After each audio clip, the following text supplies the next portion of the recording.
Nope. Welcome back to Azibi channel. Okay, hari ni Azri nak bawa korang melawat kebun kami yang dinamakan sebagai Herbs Garden. Okay, jom ikut Azri.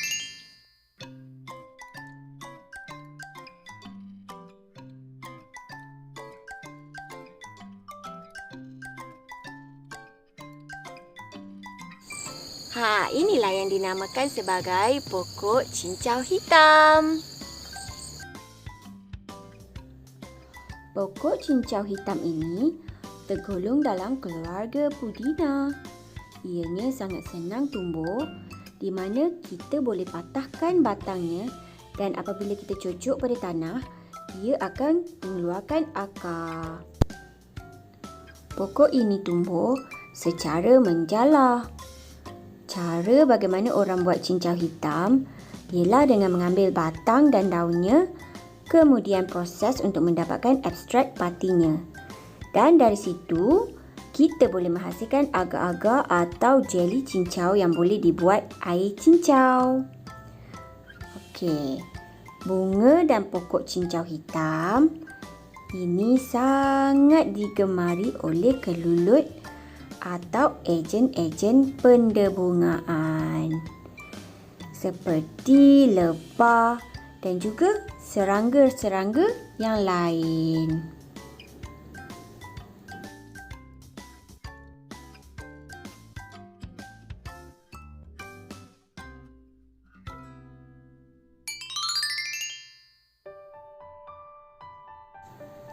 Pokok ini dikenali sebagai Chinese chives atau pokok kucai. Anda boleh dapati pokok ini banyak dijual di pasaraya di Malaysia. Ianya selalu digunakan di dalam masakan seperti mi goreng, cucuk udang, lauk sayur atau sebagai bahan perasa di dalam masakan. Pokok ini senang ditanam di mana ia sangat suka cahaya matahari dan mudah hidup. Pada waktu rakaman ini dibuat, pokok ini tidak berbunga. Mungkin belum tiba masanya kot. Tetapi jika ia berbunga, bunganya adalah berwarna putih. Okey, bunganya juga boleh dimakan dan ia adalah bahan makanan kepada pollination agent ataupun ejen pendebungaan seperti lebah, kelulut dan serangga-serangga yang lain.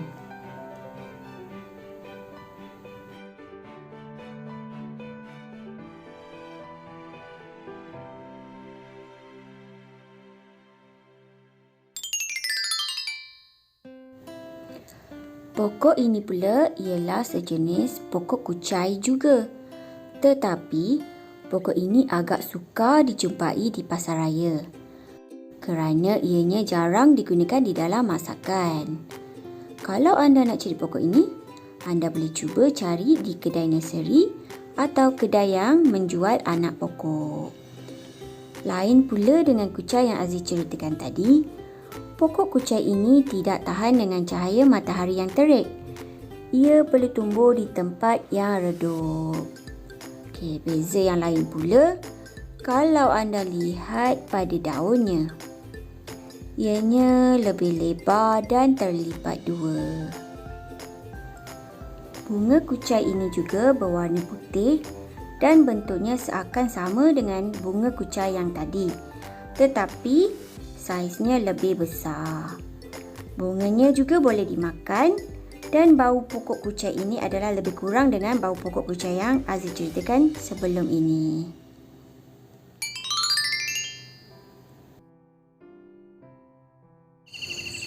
Inilah yang dinamakan bayam Brazil. Alah, masakan yang viral-viral tu, yang celup tepung tu. Tumbuhan ni dikenali sebagai tumbuhan herba ataupun sayur tau. Okey, selalunya kan korang boleh jumpa pokok ni kalau korang pergi ke akuarium, kedai-kedai akuarium. Diorang jual pokok ni sebagai pokok hiasan.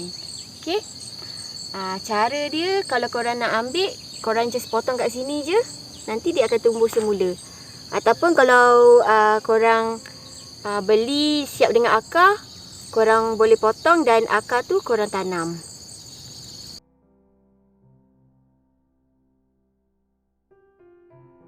Okay, cara untuk menanam bayam Brazil ni, korang just patahkan dia punya batang ni macam ni.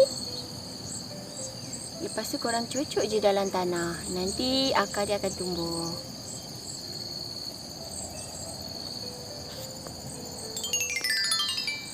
Pokok ni yang hijau ni dinamakan sebagai belalai gajah.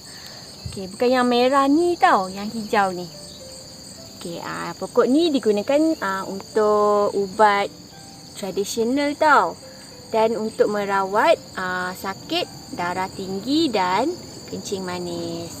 Okey, tapi kan sebelum korang nak consume atau ambil makan pokok ni, korang perlukan nasihat daripada pakar perubatan dulu. Okey?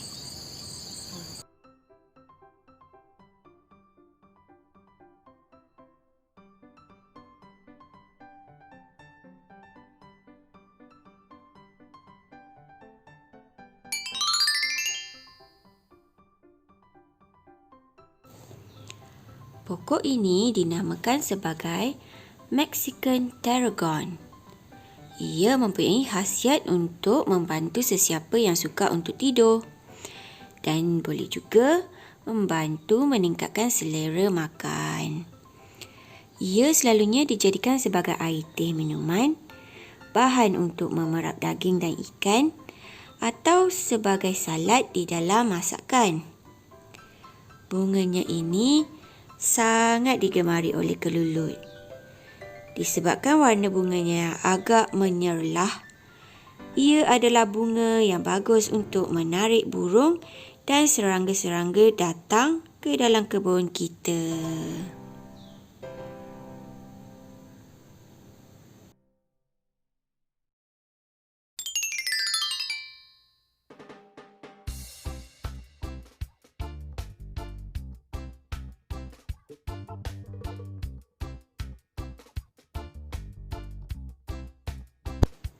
Pokok ini pula dikenali sebagai pokok kemangi atau selasih.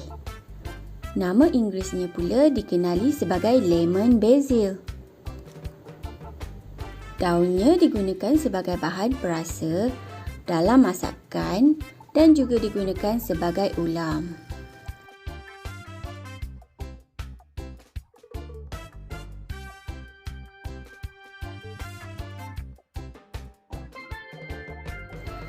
Jika anda sukakan laksa Johor atau nasi kerabu, sesetengah orang menggunakan pokok ini sebagai bahan perasa di dalam masakan tersebut. Kalau orang Itali pula, mereka menggunakan daun pokok ini sebagai perasa di dalam masakan seperti pasta, pizza dan lasagna.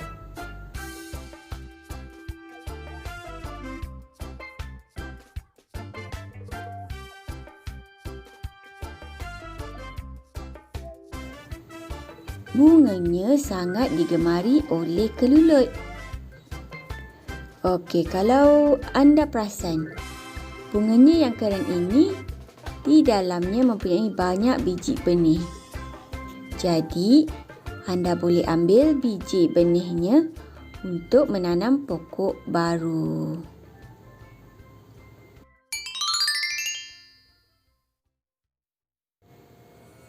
Pokok ini dinamakan sebagai pokok tulasi atau nama Inggerisnya ialah holy basil.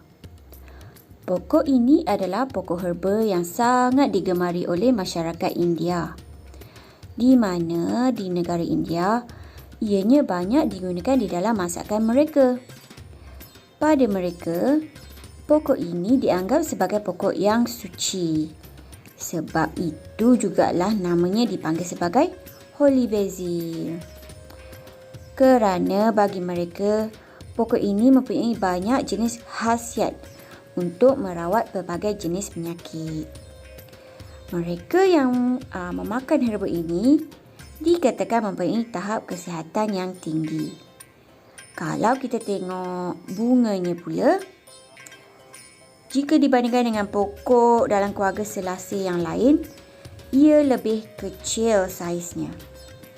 Walaupun ianya digemari oleh ejen pendebungaan, ejen-ejen pendebungaan yang bersaiz lebih kecil lebih tertarik dengan bunga pokok ini kerana saiz bunganya yang kecil. Ketinggian pokok ini yang sihat boleh mencapai ketinggian orang dewasa tau. Menarik kan kawan-kawan?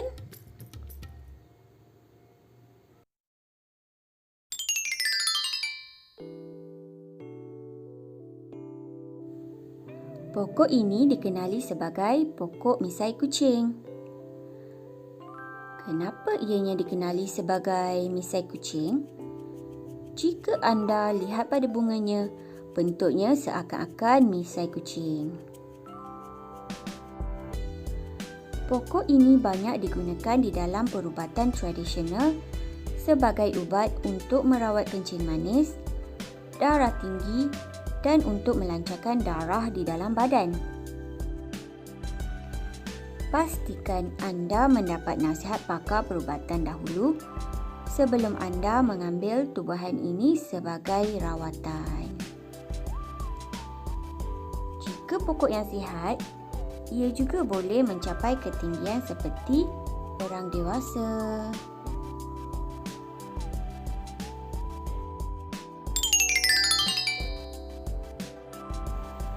Pokok yang ini pula ialah pokok herba yang tidak berbatang.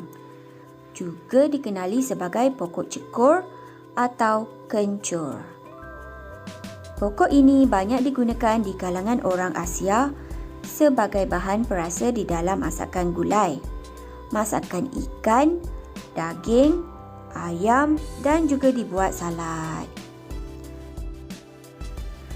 Pokok ini ialah pokok di dalam keluarga halia.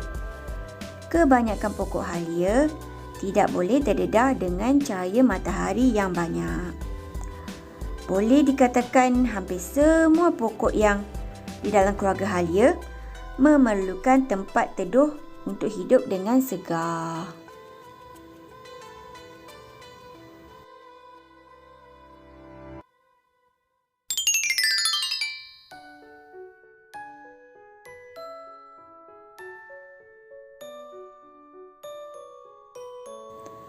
Inilah dia pokok halia. Kalau anda nak tahu daunnya macam mana, daunnya lebih kurang seperti pokok lempoyang ini.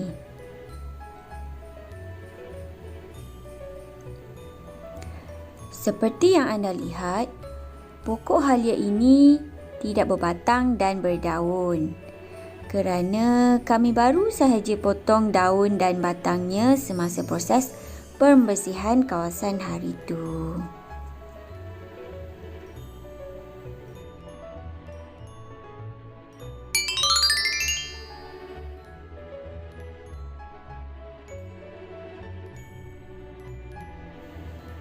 Yang ini pula dipanggil sebagai halia padi, sejenis pokok di dalam keluarga halia. Pokok ini seakan-akan pokok halia, tetapi saiznya lebih kecil berbanding pokok halia. Batang, daun, akar atau rhizomnya adalah bersaiz kecil. Pokok ini banyak digunakan di dalam perubatan tradisional. Biasanya digunakan untuk memanaskan badan bagi pengambilan oleh ibu-ibu yang baru lepas bersalin.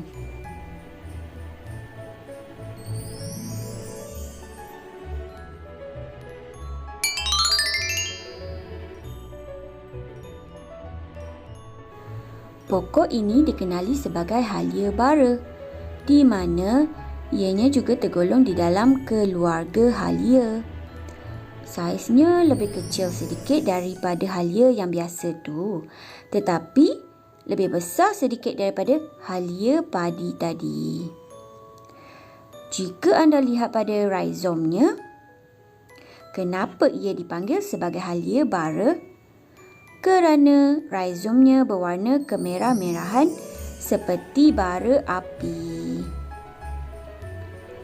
Pokok ini juga banyak digunakan di dalam perubatan tradisional untuk memanaskan badan dan digunakan sebagai bahan di dalam pembuatan minyak urut untuk merawat kembung perut dan sengal badan. Jika anda mempunyai anak-anak kecil, jangan bagi mereka menyentuh atau menggunakan halia ini sebagai rawatan ke atas mereka, kerana ia boleh membuatkan rasa melecur atau pijau pada kulit mereka. Korang kenal tak ni pokok apa? Takkan tak kenal kot. Inilah pokok yang kalau mak korang suruh cari kat pasar, daun kunyit. Inilah dia pokok daun kunyit. Lepas tu dia punya yang dinamakan rhizom ni. Yang inilah yang kita gunakan untuk buat serbuk kunyit.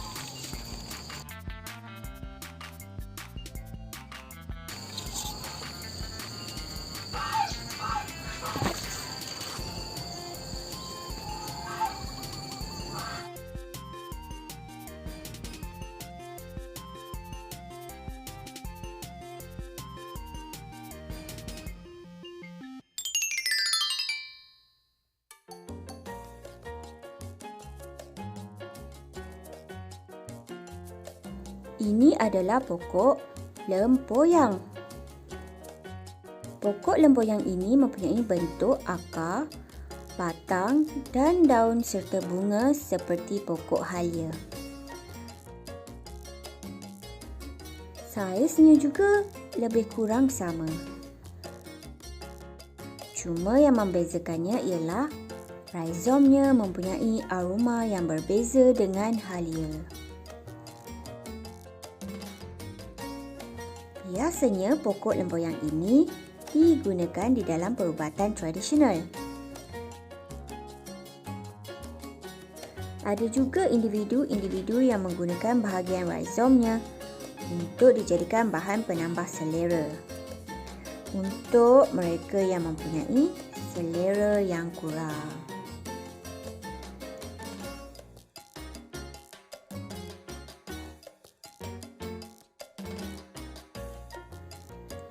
Selalunya, bagi orang dewasa, mereka mengambil rhizom lempoyang ini, dibuang kulitnya dan dihiris-hiris untuk dimakan sebagai ulam. Untuk anak-anak kecil pula yang mempunyai selera kurang, yang susah kita nak bagi mereka makan, kita boleh mengambil bahagian rhizom lempoyang ini dan blender dengan sedikit air. Dan kita boleh berikan kepada anak-anak yang mempunyai selera kurang ini. Memang budak-budak tak suka rasa lempoyang ni. Tapi mungkin ibu bapa perlu memaksa anak-anak kecil ini minum dalam 1 hingga 3 sudu air perahan rhizom lempoyang ini.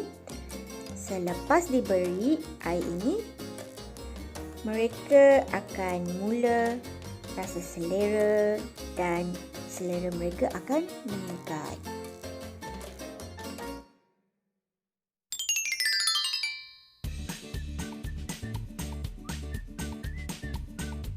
Pokok ini dikenali sebagai pokok pegaga ataupun nama Inggerisnya ialah pokok gotu kola. Pokok ini boleh digunakan sebagai ulam-ulam untuk dimakan dengan nasi berlauk. Pokok ini tumbuh secara menjala. Jika anda pernah mengunjungi negara Thailand, masyarakat di sana menggunakan pokok ini sebagai sejenis minuman. Cara pembuatannya ialah dengan memisah daun dan batang pegaga yang ditambahkan air, kemudian ditapis. Airnya dijadikan sebagai minuman. Boleh juga ditambah dengan gula dan ais untuk perasa yang lebih sedap. Rasa air pegagai ini seakan-akan air tebu.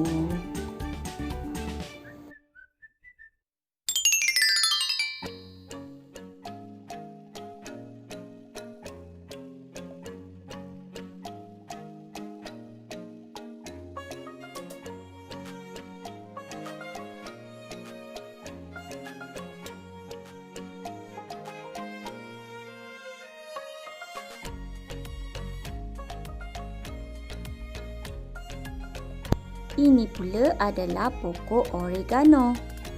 Jika anda yang familiar dengan pokok ini, ia adalah tumbuhan yang digunakan sebagai perasa di dalam masakan pasta, pizza atau lasagna dalam masyarakat Itali. Pokok ini senang tumbuh, ianya menjala dan ia memerlukan cahaya matahari yang maksimum.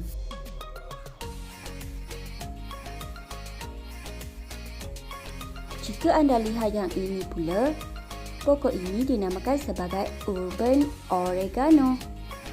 Pokok ini juga mempunyai rasa dan bau yang sama dengan oregano yang tadi. Bezanya dapat dilihat pada saiz daunnya yang lebih besar dan ketinggian pokoknya yang lebih tinggi daripada pokok oregano yang tadi. Apa yang kita dapat lihat pada daunnya?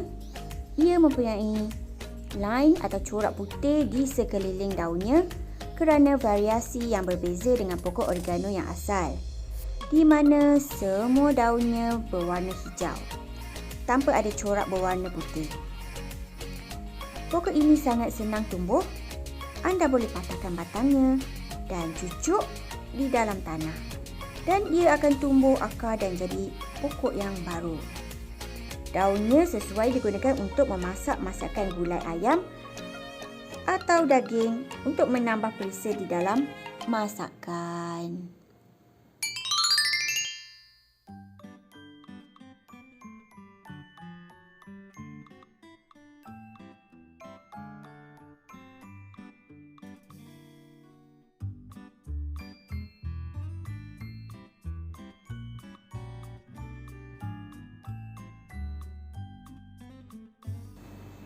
Pokok ini pula dinamakan sebagai Mexican coriander.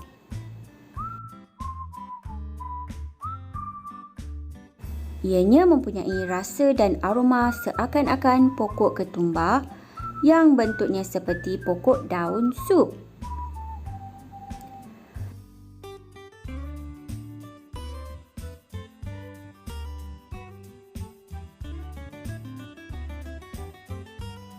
Tumbuhan ini juga boleh digunakan sebagai penambah rasa di dalam masakan.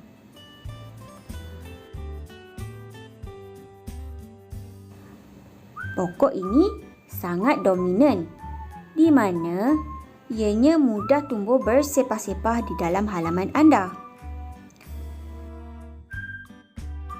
Ini adalah kerana bunganya boleh menghasilkan biji benih yang halus dan apabila matang, ianya boleh tersebar-sebar di merata-rata tempat dan tumbuh menjadi anak pokok yang baru.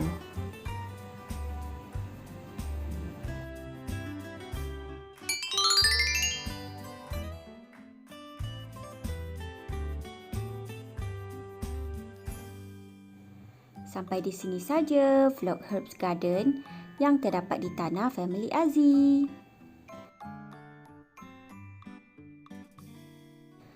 Azzi berharap sedikit sebanyak dapat juga kita mengenali beberapa nama herba dan kegunaannya.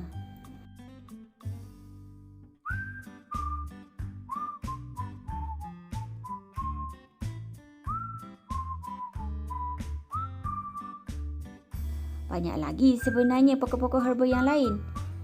Jika ada masa yang terluang nanti, Azzi buat lagi ya video mengenai herba-herba yang lain.